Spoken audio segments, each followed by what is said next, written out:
Hey guys, welcome to another reading vlog, and this week it is Bookoplathon week 3.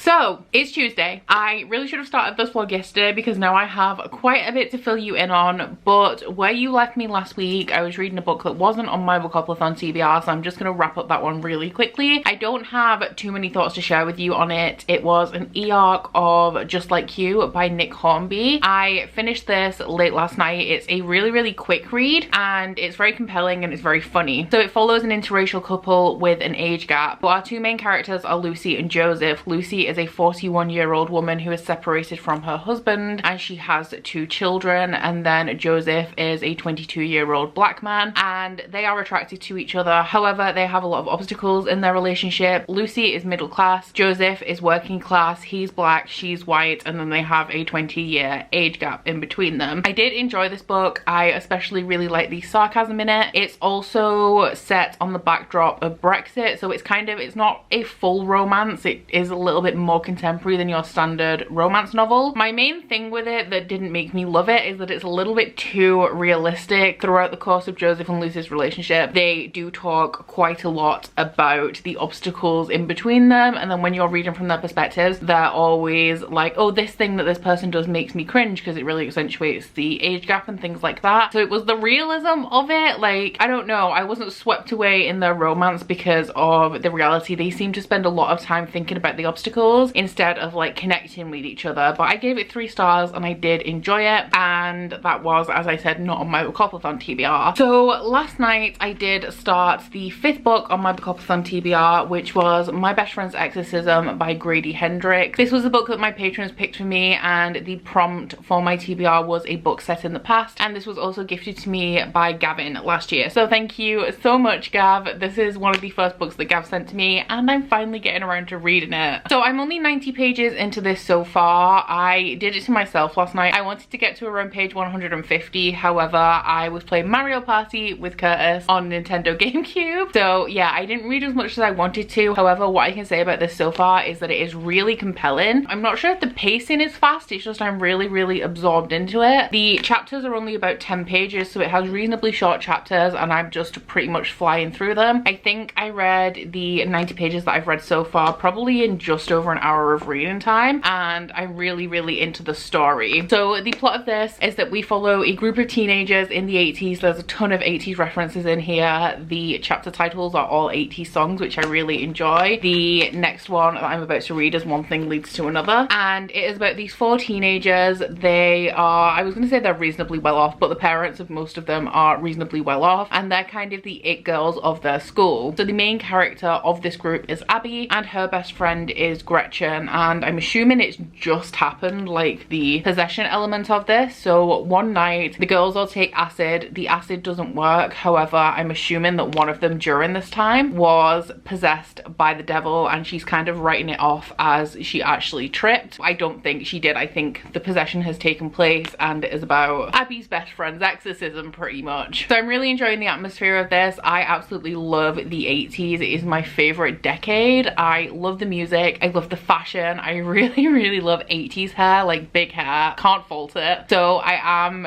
really into this, loving all of the references to the 80s and everything that's going on in here so far. I can't wait to continue, to be honest. I have a whole day of filming ahead of me today. I mentioned to you guys last week that during this month I'm gonna have to go away for a couple of days. That is happening next week. So pretty much what I'm trying to do this week is get ahead on everything I need to get ahead on. So I'm gonna film all of my videos from the one that needs to go up on Thursday all the way up till next Sunday and get those edited before I do go away next week, and then spend the rest of my time doing candle stuff, just so that I don't set myself back any by going away next week. I'm also trying to get ahead a little bit on my TBR as well, because I think at least one of the days that I'm going to be away, I doubt that I will read very much. So that's where I'm up to with reading. To stay on track, I will finish this tomorrow. However, with how compelling it's been and with it only being 330 pages, I have have 240 pages left, so I am actually wondering if I manage to get everything done that I need to today. I may end up just sitting down tonight and blasting through this entire thing because yeah, I really want to know what happens. I do also have 2 packages here. One of them arrived yesterday morning and one is a Waterstones pre-order, so let us crack them open. A couple of weeks ago, or maybe it was last week, Michaelin reached out to me on Goodreads and asked if it would be okay if she sent me a book, because it is a book that I really want and I'm struggling to get hold of it. So thank you so much to Michaelin for sending this my way. I'm really excited to read it. She did also pop this cute little sunflower card in here as well, and it says, "Hi Becca, I hope you enjoy, love your channel," from Michaelin. So yeah, thank you so much for sending this my way, because she has sent me Dreaming Sun Volume 2 by Ichigo Takano. I read Volume 1 of this during the reading rush, and with COVID, I think graphic novel companies and manga printing places have been hit the most, because I know my best friend Ryan reads a lot of comics and he was saying that he's struggling to get hold of things and release dates are being pushed back a lot. So I've been trying to get hold of Dreaming Sun and it is out of stock everywhere. I cannot get my hands on it, and it is the same for some of the other comic books that I've wanted. My comic book store, which is normally excellent, has very little in stock, so I've had to try and order online, but then some places are having to wait and order things in before they can ship them to me. But I read Volume 1 of Dreaming Sun during the reading rush, and this is a really cute, funny story. It has a dubious concept, to be honest, because we're following a young girl who is in high school. Her mother died a little while back and her father has remarried. They have a new baby and she feels very pushed out of her family. So on a whim, she decides to run away and she finds this guy passed out drunk in the park, and she kind of wakes him up and he says that she can come and live with him. He's like a 20-something-year-old drunk guy passed out in the park, and he says that she can come and live with him if she fulfills 3 conditions. The first one is to find his missing house key, the second is to tell him why she's run away, and the third is to have a dream and fall in love. So she jumps at this chance, clearly never heard of stranger danger, and moves into an apartment with 2 other boys who go to her high school, one who she quickly develops a crush on, and this guy who's known as the landlord. He's the drunk guy passed out in the park. And yeah, everything's fine and it's really funny, and it's kind of like a young adult new girl kind of situation. But yeah, it has a dubious concept, but I've noticed a lot of manga do, but you kind of have to suspend your disbelief a little bit on there. But I did find that it was really cute, really funny, and really heartwarming. I love contemporary manga. So yeah, thank you so much once again, Michaelin, for sending this my way. I'm very excited to continue with this. The other one I have is my Waterstones pre-order. I am assuming that this is the pre-order because I was told it shipped the other day. I thought that this book was released on the 1st of September, so I've been like, where the hell is my book? But apparently it was, I think it's actually released on the 17th and it's only the 15th today, so I've actually got it a couple of days early. But that is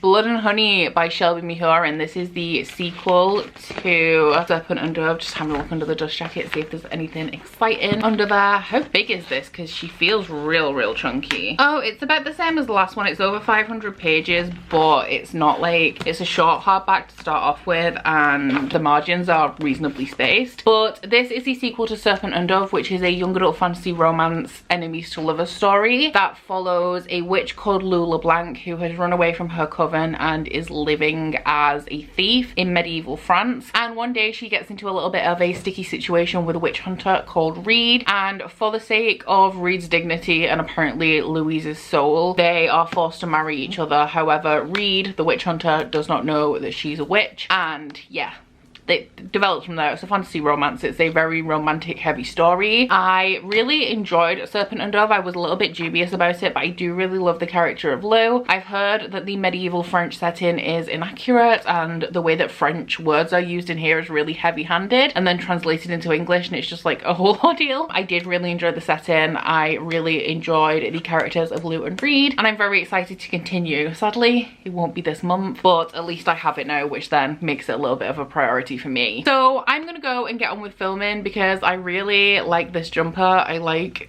my look that I have going on today. However, it is a turtleneck and it's not the coolest day today. It's actually got quite warm again in the UK the last couple of days. So I'm gonna go and film my video before my makeup starts to slide off my face.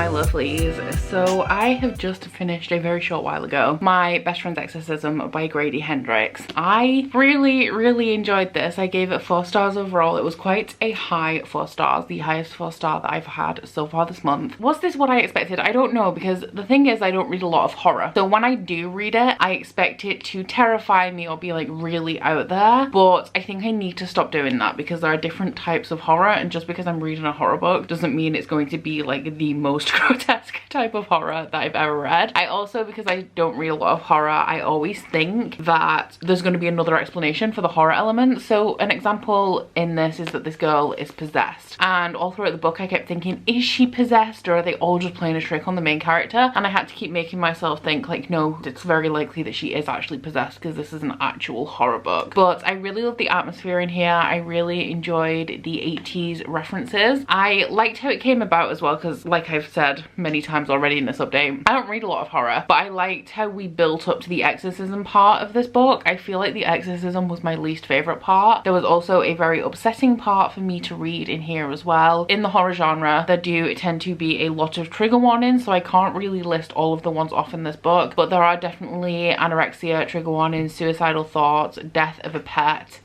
which, oh, I'm trying to transition Hamilton over from my desk chair to this chair, because what will happen is I'll get up for maybe 30 minutes, I'll go and have lunch, and I'll come back and he's sat on my desk chair, which means that I then have to move him. So I've been trying to get him to lie on this chair, which hasn't been going very well, but today he was sleeping on the chair, so I kind of just like scooped him up like this, carried him over and placed him down, and as you can see, it's worked. So yeah, probably a lot of filming with him over my shoulder from now on. I don't remember where I was up to with this now. I think I was talking about trigger warnings. So there's trigger warnings for anorexia, trigger warnings for suicidal thoughts and suicidal behavior, trigger warnings for animal stuff. Yeah, there's a whole ton of triggers in horror in general. One of those is one that I'm particularly bothered by, and it was a particularly bad instance in here, but I kind of expected it. You know, like how if you watch a horror movie, like a teen slasher flick, and there's a character who's acting dumber than the rest of them, you know that she's probably going to be the one who dies first. It's one of those kind of things. Like as soon as there were animals in here, I knew that something terrible was probably going to happen. That was a little bit uncomfortable for me to read, but like I said, I kind of knew that it was coming based on this just being a horror. Something that I really didn't expect from this is that it actually made me quite emotional at the end. I'm not an emotional reader at all, but I was tearing up when I was reading the last chapter of this book. So yeah, very atmospheric, really enjoyed it, really compelling. I flew through this. When I was reading it, I was really absorbed. I'm now even more excited to read more from Grady Hendrix. I do already own Horror Store, but previous to picking this up, I wasn't interested in We Sold Our Souls and the Southern Book Club's Guide to Killing Vampires, is that what it's called? I didn't really have much of an opinion about that one, but I do think that I'm going to get the Southern Book Club book now, or put it on my wish list, and whenever I make an order I may slip it in there. I'll probably wait till I've read Horror Store first. But yeah, I'm definitely more interested in reading more Grady Hendrix books now. Give this one 4 stars for the Bookoplathon. It was on there to read a book set in the past, and I thoroughly enjoyed it. Really didn't know what to expect from this one, so I'm glad that I did enjoy it. So the next book I'm going to be starting, I am going to start tonight. It is around 11:30 p.m, but I'm going to read a couple of chapters at least, and that is the Way of Kings Part 1 by Brandon Sanderson. This is only Part 1, so it's the first half of Way of Kings. The second half is down here, and I think this one is slightly shorter. Yeah, so the first half is slightly bigger. It's still less than 600 pages though, so I do really like the Brandon Sanderson books in the UK, or any big fantasy actually, because a couple of the Game of Thrones books are like this as well. But if they exceed a certain page amount, then they're split into 2 paperbacks, and I do really prefer that. It definitely makes them seem less intimidating, although that being said, this is definitely the most intimidating book on this month's TBR. I have already read Warbreaker this month and also Ship of Magic, both of which were bigger than each singular installment of Way of Kings. However, I don't know, I think that this is Brandon Sanderson's most intense series. It's his highest fantasy series. I have heard that the first few hundred pages are going to be a little bit slow to get get into. I don't even know what this is about. I think from what I've heard that in the Cosmere lore there are shards, and if you own a shard then you are very, very powerful. But I think that that's something to do with the Cosmere as a whole. But then I do also think that the Stormlight Archive is about those shards. There's a guy called Kaladin that everybody thirsts for. Cody told me he's like a golden emo boy, which if so then I will probably thirst for him too. But yeah, I'm really excited to read this. I've had a couple of palette cleansers now, so I'm ready to dive back into adult epic fantasy. Just something about this that's made me a little bit more nervous than the rest of the books on my TBR, but I'm pretty sure I'm gonna love this. I don't foresee me giving this anything less than 5 stars, but obviously we will see how I go. And for my Bookoplathon TBR, this is on there to read my most recent purchase and part 2, because I did put them on separately. I was very clever about that, which is another reason why I like the split editions. But part 2 is on my TBR to read an adult book. So I'm not going to read these back to back. I'm going to read part 1 and then a shorter book and then go back into part 2 just to break it up a little bit. But at my current reading speed and at the speed that I need to be reading at the minute, I will have this finished by Sunday. I'm pretty much reading a really thick adult epic high fantasy book a week, which I'm really pleased about. I put all these books on my TBR and I am definitely not a defeatist, so I assume that I can do whatever I want to. And sometimes reality creeps in and it's like, you know what, you bit off a little more than you could chew there. But most of the time I do pull things round in the end, especially when I'm determined. Like if I'm determined, I will do it. But still, I'm shocked. We're exactly 2 weeks away from the end of September now, and I only have Way of Kings left of the chunky books. I fully expected to get to this point and be like, I haven't picked up a chunky book yet, but I'm currently doing really, really well. I'm feeling optimistic. If it all starts to go south, it's going to be this next week coming from like Friday onwards, because I have some stuff going on. But yeah, at the moment I'm doing really well, and I'm gonna go and read Way of Kings now.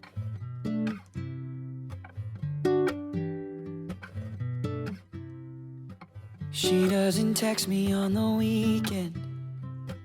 Don't wanna know what she's up to. Calm down. If I close my eyes and focus on my own mind for a while, then it doesn't matter. This love's all I remember. And if it's only for the night, then that would be alright, yeah.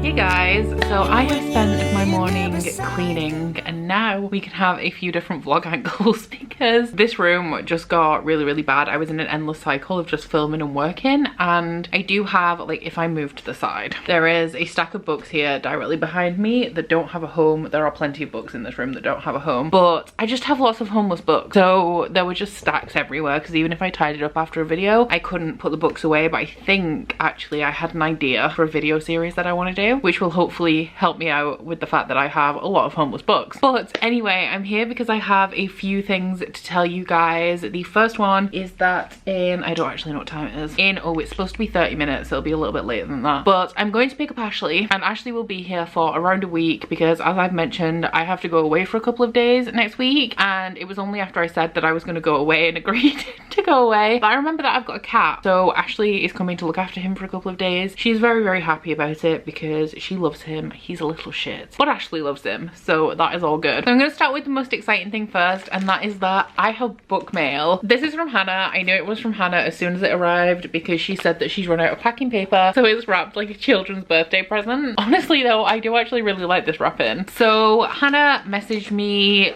last week maybe and said that she had a couple of books that she knew from watching my videos that I had been looking for, and asked if I would like them. And because of what books they were, I was like, hell yes, I want these books. So thank you so much, Hannah, for sending this to me. I'm very, very excited. Oh no, this is taped. I didn't bring scissors over. So we have 2 books in here. Oh my god. The first one is Buffy the Vampire Slayer Volume 2. Hannah did actually have Volume 1 as well, but I think she messaged me like the day after I placed my Waterstones order with Volume 1 in. But this is the second volume of the Buffy the Vampire Slayer reboot, which is the story of Buffy, or the characters and themes of Buffy in a modern day setting. I believe that it's set in 2019. The art style, once again, I will show you guys some pages from the art sections. Here we have Drusilla and also Spike. There's a really, really cool one of Angel and Cordelia. Oh, I'm so excited to start this series, guys. I hope that I can fit it in. Maybe if I get some extra Bookopoly rolls in this month, or hopefully next month. So the other thing that Hannah sent me, I'm so excited to have this, is Buffy the Vampire Slayer Season 8 Volume one. So this is the continuation of the Buffyverse. As I've mentioned, I've been reading, or I've read the first volume of the first mini-series in the canon Buffy comic. So I have to go through a bunch of angels. I think I have Angel After the Fall, Spike After the Fall, some more Angel After the Fall, and then eventually we get into Buffy season 8. So this is a continuation of the TV show. As I've mentioned before, I don't love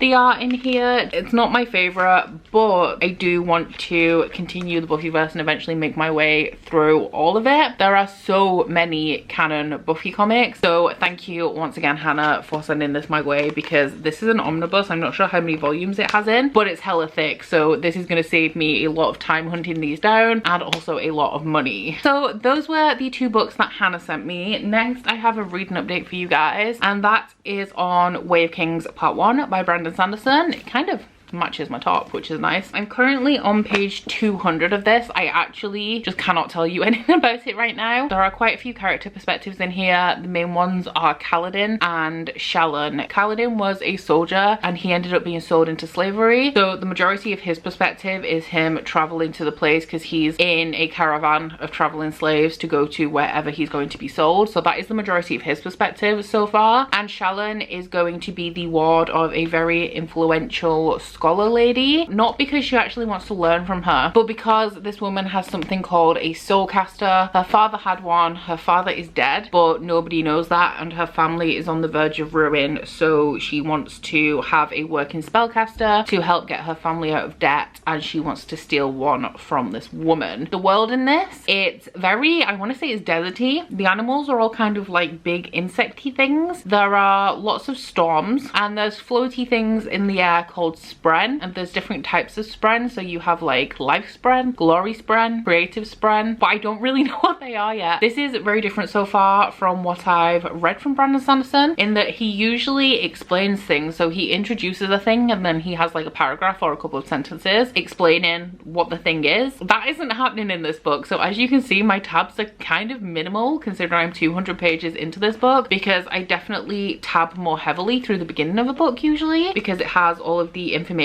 on magic and the world and stuff. But yeah, this is proving to be a little bit different. I am enjoying it. I'm pretty much dead on page 200. I think around 25 pages ago something kind of changed in one of the character perspectives, so I'm expecting like plot wise the ball is going to start rolling a little bit faster from here. But yeah, that is that's all I can tell you about this so far. The world is war torn as well. There's wars going on, and at the beginning we had a really interesting bit about how there's these 10 people in the past who kept being reincarnated, and they were like fighting battles and then they die and be reincarnated, or not necessarily reincarnated, I think it was more reborn, and they wielded the shards, which are these big swords made out of the shard stuff. And then we also had the perspective of somebody who was assassinating the king, and from what I can tell, this is what started the war. The timeline in here, it starts off 4,505 years before the storyline that I'm following now. So you have the guys with the shards 4,500 years ago, then it skips forward 4,500 years to the assassination, and then it skips forward 5 years to Kaladin being a soldier, and then it skips forward 8 months to where everything's kind of gone wrong. So those first 3 chapters, the guys with the shards, the assassin,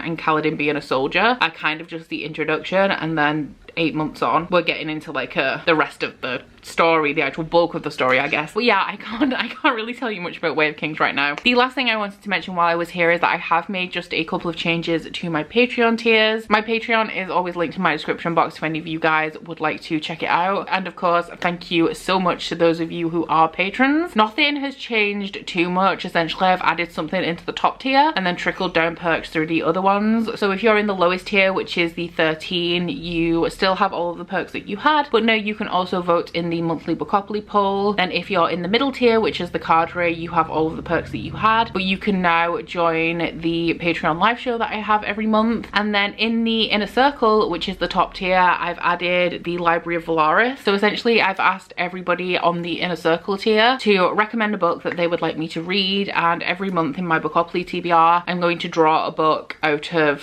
a pot of books, and I will read that book in that month. And then if your book is chosen in October, November or December, or if I just happen to read the book that you selected anytime between now and the end of the year, then at the end of the year I will ask you to replenish the recommendation that I've just read. And I'm only doing it in a 3-month period just because it is the end of the year. After that it will be every 6 months, because I want people to keep putting books into rotation, but I don't want the same person to keep being pulled out over and over again when there's other people whose books haven't been pulled. So yeah, just thought I would let you guys know that I have made a few changes. If you guys would like to support me on Patreon, it is always appreciated, and thank you so much, because my patrons make it so that I can spend a lot more time making content, dedicating more of my time to reading for things like secret TBRs, which I know you haven't seen one yet, but there is one going on. It's been a long time coming, and yeah, all of that jazz, and I'm eternally grateful. So thank you to you guys who are patrons. So I gotta head to the shop and get some stuff for Hamilton and also some snacks for Ashley, and then I gotta hightail it over to Sheffield to go and get Ashley. So I will check in with you guys a little bit later on.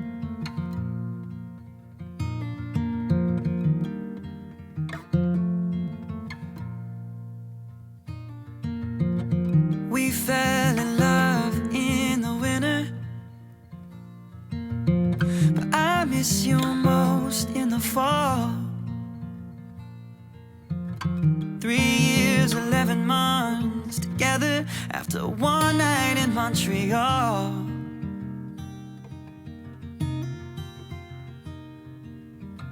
Red leaves are in the breeze of Nashville, and now I share this bed with someone new. Something's in the way the sunlight's hitting, it's got me thinking about you.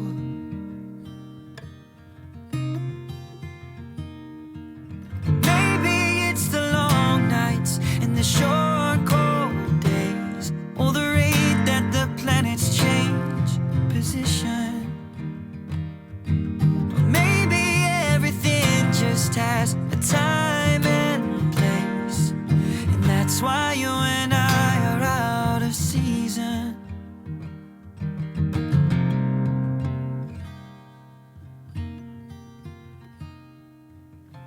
Just like juniper in summer, oh, we were never meant to last. Easy on the ice, but no way that we'd survive. We were wilted, we were weathered, couldn't make it to September. Maybe it's the long nights and the short cold days, or the rate that the planets change position. Or maybe How? It's not that hard. I was laughing. and that's why you and I are out of season. So it's Sunday. I haven't updated you. Ashley's over there. She's about to walk into the light. Wow. But we have decided we're going to the garden centre. So Ashley was playing with my plants, as she does. You know what she's like. Originally we were going to go for a walk, and then we were going to go to the shop after we'd been for a walk to see what plants they had in, because you know I don't love plants. I'm not Ashley, but I do enjoy plants. And then we were talking about the garden centre because there's a really big garden centre about 25 minutes away, and now we're going to the garden centre. So yeah, I'm gonna go get myself a plant. I'm one of those people though, like I like plants, but I like to buy them one by one. So I never go to the garden centre because I feel like going into the massive garden centre for one plant is a bit much. But yeah, we'll see. We'll probably end up with a car full of plants.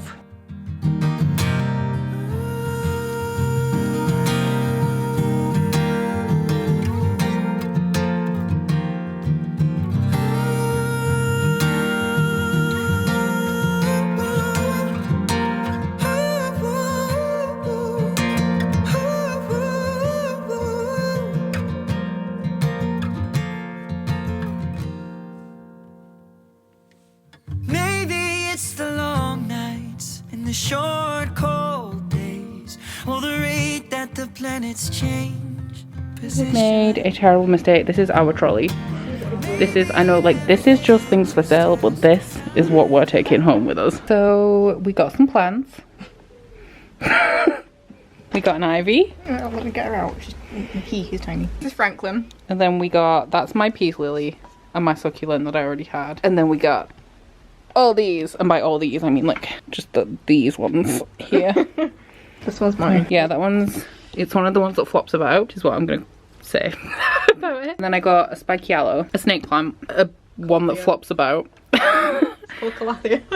And a spiky tree thing. We have a selection of plant pots as well, but they're all currently rested in them. And it's time to repot them all while we wait for chicken.